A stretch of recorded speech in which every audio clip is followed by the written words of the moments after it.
As I record this video, I'm somewhat aware of your perception of people like me.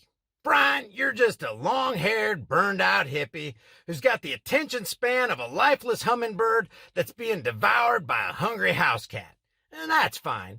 And yet, with the 2 brain cells I've somehow managed to retain, I'm aware enough to know that the belief in politics and politicians is the extraordinarily inexplicable religious ritual that enables people to buy into the long-held, crazy notion that the nastiest of men with the nastiest of motives are somehow working for the benefit and safety of us all. But people are easily sidetracked by politically exploitative words like authoritize or officials or doctors or experts, and that takes you off the trail pretty quick. What the non-hippie masses don't seem to be able to grasp is that science is not immune to the infection of politics or the corruption of power.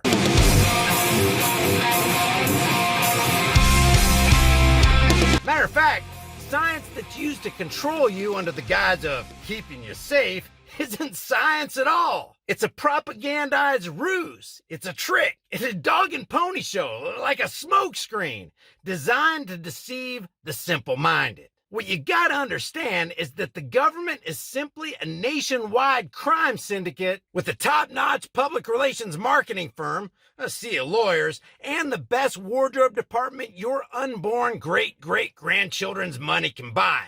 Because, you know, there is such a thing as transgenerational debt slavery. And if you think about it, we're being locked down by the very people who flew on Jeffrey Epstein's plane, rubbed shoulders with other kid diddlers, and spent time on Pedo Island. You know, Jeffrey Epstein's that guy who didn't kill himself. Just let that simmer on the back burner of your enlightened mind for a few minutes. No! But I guess as long as they keep giving the people bread and circuses under the big top, as people stagger through life with the morphine drip of mainstream media nonsense coursing through their veins, the masses ain't never gonna revolt. Quick shout out to you, Voltaire, with some modern modifications thrown in there for good measure. So if I were to distill the current Plandemic Circus Act, and if I were to put this little tried and true Hegelian dialectic, never let a good crisis go to waste. You never want a serious crisis to go to waste. And what I mean by that, it's an opportunity to do things that you think you could not do before. Federal Reserve takeover of every asset and human being on planet Earth in the proper non-hippie framework for you. If I were to boil it all down into one visually accurate representation of what's really going on with the international banking expansion of debt through so-called quantitative easing by way of creating stimulus to help the people, well, it looks something like this.